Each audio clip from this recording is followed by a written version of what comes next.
الحمدللہ آج کے اس پروگرام کا عنوان ہے ڈالر کا ڈاکہ اور اس کا حل، 9واں حصہ۔ اعوذ باللہ من الشیطان الرجیم، بسم اللہ الرحمن الرحیم۔ الصلاۃ والسلام علیک یا سیدی یا رسول اللہ وعلی ازواجک و اصحابک و آلک یا سیدی یا حبیب اللہ۔ پچھلے پروگراموں سے جو بات چلتی آ رہی ہے اسی کے تسلسل کو لے کے آگے بڑھتے ہیں، اور یہ یاد دلا دیں سننے والوں کو، دیکھنے والوں کو، کہ برطانوی اور یورپی سامراج نے بندوق کے زور پر جو ساری دنیا کو غلام بنایا وہ چوری نہیں، ڈاکہ تھا۔ اور یہ برطانوی حکمران گریٹ برٹن نہیں، گریٹ برگلر یعنی سب سے بڑے ڈاکو کہلانے کے حقدار ہیں۔ تو اب جب برطانوی اور یورپی سامراج کا اپنا خود کا وجود غیر قانونی ہے ڈاکو ہونے کے ناطے، تو پھر ایک ڈاکو اگر قبلہ اول پر کسی صہیونی حکومت کو بٹھا دے تو وہ صہیونی حکومت کیسے قانونی ہو سکتی ہے؟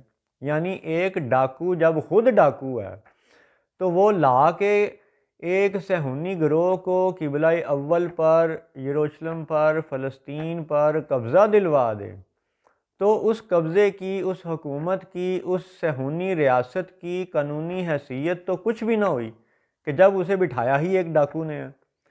دوسری بات کہ قبلہ اول پر صہیونی ریاست بنی بعد میں، اور خانہ کعبہ میں مکہ شریف پر اور اس عرب کے علاقے پہ وہابیوں کی حکومت بنی صہیونی ریاست سے تھوڑا پہلے۔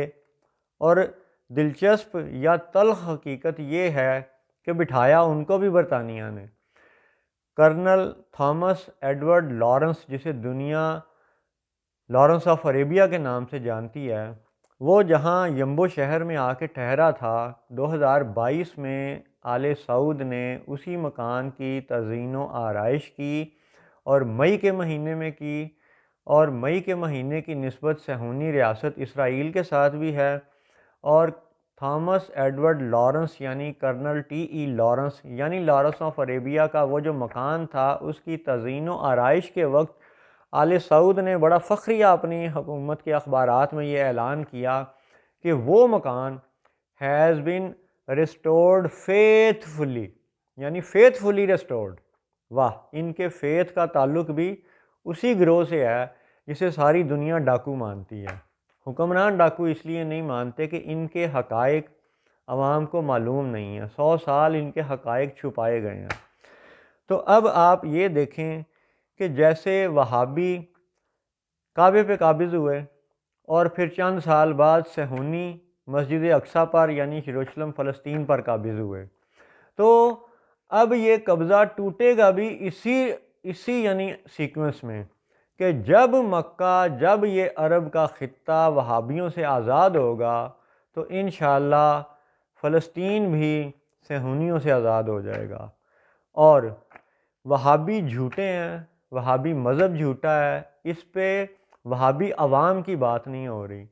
وہ وہابی مفتی، وہ فتوے والے، وہ جنہوں نے برطانیہ کے ساتھ مل کر کے امت مسلمہ کو شرک اور اللہ کی صفات کے نام پر عجیب و غریب بحث میں الجھایا، بڑے ہی چند سادہ نکات میں ان کا جھوٹا ہونا ثابت کیا جا سکتا ہے۔ مثلاً وہابی مذہب کی سب سے اہم جو وہ بنیاد اپنی بتاتے ہیں کہ جی وہ خالص توحیدی ہیں اور شرک کو رد کرنے کے لیے اٹھ کھڑے ہوئے ہیں۔ تو اب ان کے شرک کے رد کرنے کا رد یہ ہے کہ نبی کریم صلی اللہ علیہ وسلم 13 سال مکہ میں تبلیغ فرماتے رہے، لوگوں کو سمجھاتے رہے، اپنے ہاتھ پہ بیعت کر کے لوگوں کو دائرہ اسلام میں داخل کرتے رہے، مسلمان بناتے رہے۔ اور حضور کا 13 سال مکہ میں تبلیغ جاری رکھنا اس بات کا ثبوت ہے کہ شرک کی معافی ممکن ہے اور وہابی جھوٹے ہیں۔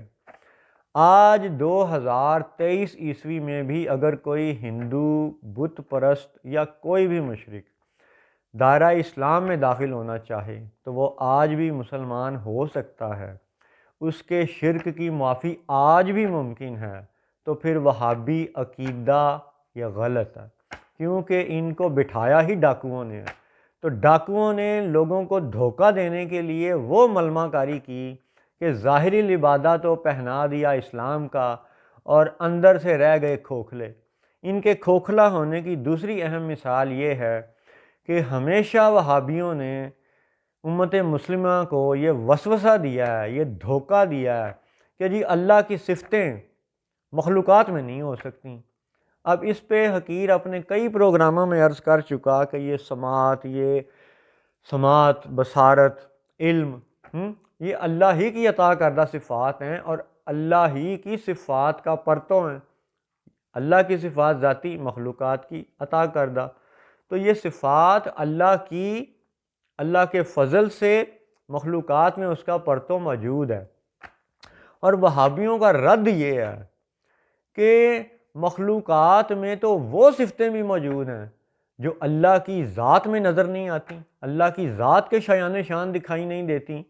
مثلا 2 مثالیں صرف آپ غور کر لیں کہ ہم الحمدللہ انسان اللہ کے فضل سے سوتے بھی ہیں، جاگتے بھی ہیں، اللہ سونے سے پاک ہے۔ تو ہمارا یہ سو جانا ایک ایسی صفت ہے کہ جو اللہ کے شایان شان نہیں ہے، یعنی مخلوق میں ایک ایسی صفت بھی ہے جو اللہ کے شایان شان نہیں ہے۔ تو لہٰذا وہابیوں کا عقیدہ کہاں گیا؟ دوسری مثال کہ ہم الحمدللہ اللہ کے فضل سے بچے پیدا کرتے ہیں، صاحب اولاد ہونے پہ ہمیں مبارک ملتی ہے، تو اللہ تو اولاد پیدا کرنے سے پاک ہے، ٹھیک ہے۔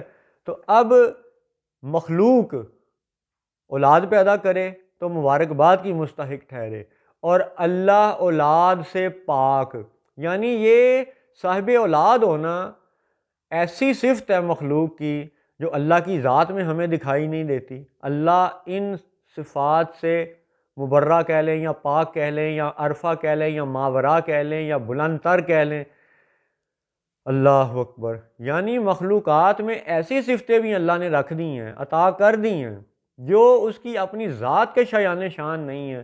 تو لہٰذا وہابیوں کا عقیدہ تو ان 2 مثالوں سے ہی رد ہو جاتا ہے۔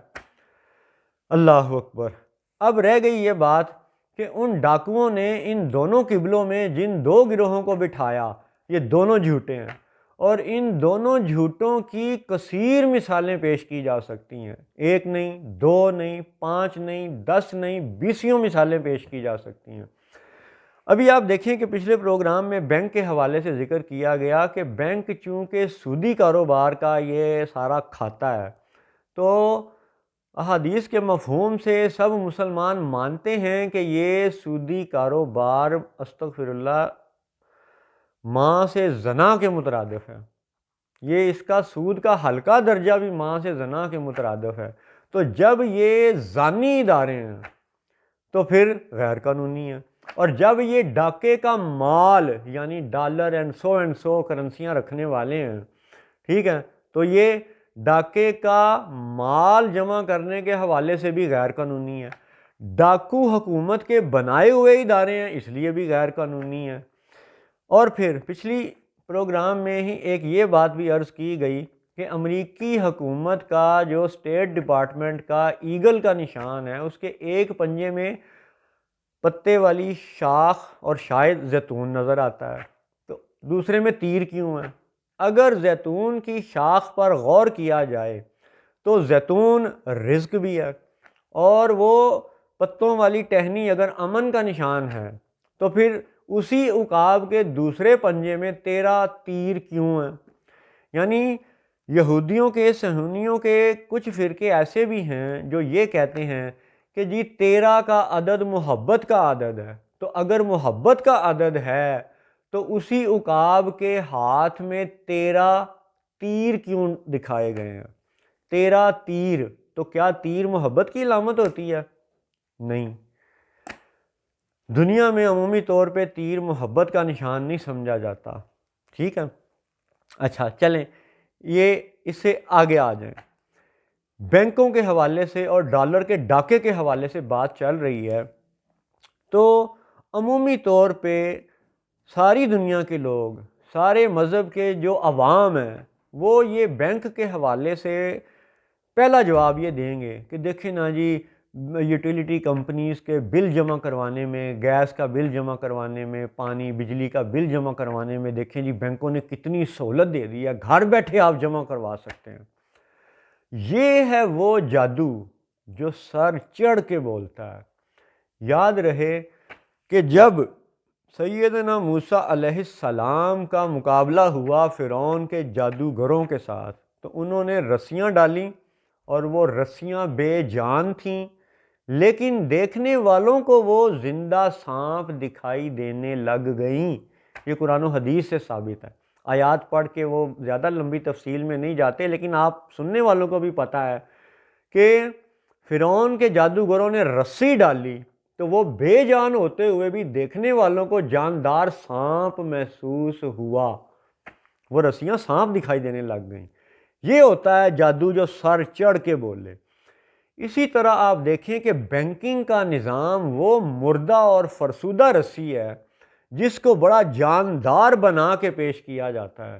مثلا آپ اسی مثال پہ غور کریں کہ وہ محکمے جو مثلا بجلی کا محکمہ دیکھ لیں، ٹیلی فون کا محکمہ دیکھ لیں، گیس کا محکمہ دیکھ لیں، انہوں نے شاید ہزاروں لاکھوں لوگ بھرتی کیے ہوئے ہیں جو گھر گھر جا کے کاغذ کا بل تقسیم کرتے تھے، آج بھی کرتے ہیں۔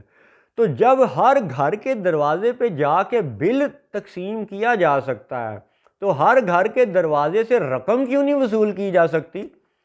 بینک میں جا کے کیوں رقم جمع کروائیں؟ کیونکہ اس بینک کے نظام کو جاندار بنانے کے لیے یاجوج اور ماجوج دجالی قوتیں ہیں جو اس نظام کو مسلط کرنے پہ لگے ہوئے ہیں۔ کیا ایک عام بندے کی عقل یہ نہیں سوچتی کہ جب محکمہ گھر گھر جا کے ہر دروازے پہ بل پہنچا سکتا ہے تو بل کی رقم کیوں نہیں وصول کر سکتا؟ اچھا جی، چلیں اگلے سٹیپ پہ آ جائیں۔ آج سے 20 سال پہلے ڈیجیٹل ٹیکنالوجی ساری دنیا میں اتنی پاپولر اور امپلیمنٹڈ نہیں تھی جتنی آج ہے۔ تو اسی کو آپ یوں سوچ لیں کہ وہ ڈیجیٹل ٹیکنالوجی جس میں آج ایک بندہ گھر بیٹھے بجلی کا بل جمع کروا سکتا ہے، تو اب آپ دیکھیں بندے نے بل جمع کروایا بینک کو، اور پھر بینک سے پہنچا یعنی اس ادارے کو، خواہ وہ واپڈا تھا یا پانی کا محکمہ یا گیس کا محکمہ، عوام، بینک، محکمہ۔ تو جب یہ ڈیجیٹل ٹیکنالوجی سے گھر بیٹھے ہم بینک کو رقم جمع کروا سکتے ہیں، تو اسی کو آپ یہ سوچیں کہ کیا ڈیجیٹل ٹیکنالوجی سے ہم بینک کو غائب کر کے عوام کا پیسہ سیدھا محکمے کے اکاؤنٹ میں جمع نہیں کروایا جا سکتا؟ جب یہ بالکل ممکن ہے تو پھر ہمیں ڈیجیٹل ٹیکنالوجی کے نام پہ دھوکہ کیوں دیا جا رہا ہے، ظلم کیوں کیا جا رہا ہے؟ یہ سودی ادارہ بیچ میں خام خواہ کا یعنی رکاوٹ کیوں حائل کر دی گئی ہے؟ کیونکہ یہ دجالی ٹولے کا، بینک آف انگلینڈ کا تسلسل ہے، یہ اس ڈاکو کا تسلسل ہے جسے جی بی سے گریٹ برگلر، بلکہ گریٹسٹ برگلر، سب سے بڑا ڈاکو کہنا چاہیے۔ اور آپ خود سوچیں کہ کیا عوام کا پیسہ ڈیجیٹل ٹیکنالوجی سے سیدھا محکمے کے اکاؤنٹ میں نہیں جا سکتا؟ ہاں، اگر آپ دیکھیں کہ جی اعداد و شماریات، تو پھر کیا میرے دوستوں، میرے بچوں، مسلمان حکومتوں میں صدیوں سے، آج سے نہیں، 100 سال سے نہیں، 200 سال سے نہیں، 500 سال سے نہیں، 800 سال سے نہیں، 1000 سال سے بھی زیادہ ہو گیا کہ صدیوں سے مسلمان حکومتوں میں بیت المال کا تصور موجود تھا، موجود ہے اور موجود رہے گا۔ تو جب بیت المال پہلے سے موجود تھا تو پھر اسٹیٹ بینک آف پاکستان جیسے سودی ادارے کی ضرورت ہی کوئی نہیں ہے۔ یعنی یہ اسٹیٹ بینک آف پاکستان جیسے وہ خبیث ادارے جو ڈاکے کا مال رکھنے والا گودام ہے، جو سودی کاروبار اور ماں سے زنا کرنے والے زانی ادارے ہیں، اور ان کو بالکل خام خواہ دجالی یعنی یاجوج اور ماجوج کی قوتوں کے کہنے پر بیت المال کے مقابلے میں کھڑا کیا گیا، اور آج دنیا بیت المال کے وجود کو بھول چکی ہے، اور اسٹیٹ بینک آف پاکستان ساری دنیا یعنی سارے پاکستان کے عوام پہ ظلم کر رہا ہے، اور بینکوں ہی کے نظام میں سے ورلڈ بینک اور IMF جیسے اولاد آدم کا خون چوسنے پہ لگے ہوئے ہیں۔ تو آج کے پروگرام کا جذباتی خلاصہ یہ ہے کہ بیت المال کے ہوتے ہوئے اسٹیٹ بینک آف پاکستان کیوں بنایا گیا؟ جس نے بھی بنایا، خواہ وہ کوئی بھی تھا، اور آج تک چلانے والے خواہ وہ کوئی بھی ہیں، وہ سب اللہ اور رسول کے مجرم ہیں، کیونکہ بیت المال کے ہوتے ہوئے اسٹیٹ بینک کی کوئی ضرورت نہیں ہے۔ اس کا وجود ویسے ہی ناپاک ہے، پلید ہے، گناہ، سود، ڈاکے سے اس کا تعلق ہے، کیونکہ یہ برطانوی سامراج اور یورپی سامراج کا بنایا ہوا ادارہ ہے۔ ہمارا بیت المال اعداد و شماریات کا کام پہلے بھی کرتا تھا، آج بھی کر سکتا ہے۔ بلوں کو جمع کروانے کی آسانی آج بھی عوام کی جیب سے براہ راست محکمے کی جیب میں ڈالی جا سکتی ہے، بیچ میں سے یہ بینک آسانی سے نکالا جا سکتا ہے، کوئی اس میں اخلاقی قانونی رکاوٹ نہیں ہے۔ اور رکاوٹ ہے تو کون ہے؟ صرف وہ حکمران جو ڈاکو کے بٹھائے ہوئے ہیں، یعنی یورپی اور برطانوی سامراج کے، امریکی سامراج کے بٹھائے ہوئے ہیں، اور وہ اس نظام کو ختم نہیں کرنا چاہتے۔ اور جب وہ ختم نہیں کرنا چاہتے اور اپنا وہ حاکم ہونے کا صحیح کردار ادا نہیں کرنا چاہتے، تو پھر یاد رہے کہ ہر 3 گروہوں کے لیے، حاکم وقت کے لیے، حاکم وقت کے وزیر و مشیروں کے لیے، اور پھر عوام الناس کے لیے، سب کے لیے ترتیب وار اللہ اور رسول نے احکامات قرآن پاک میں بتا دیے ہیں، اور اللہ نے چاہا تو مزید حقائق قرآن پاک میں سے ہی آپ کی خدمت میں پیش کیے جائیں گے۔ آج کے بینک کا خلاصہ پھر یہی ہے کہ بیت المال زندہ باد، اسٹیٹ بینک مردہ باد۔ السلام علیکم ورحمۃ اللہ وبرکاتہ۔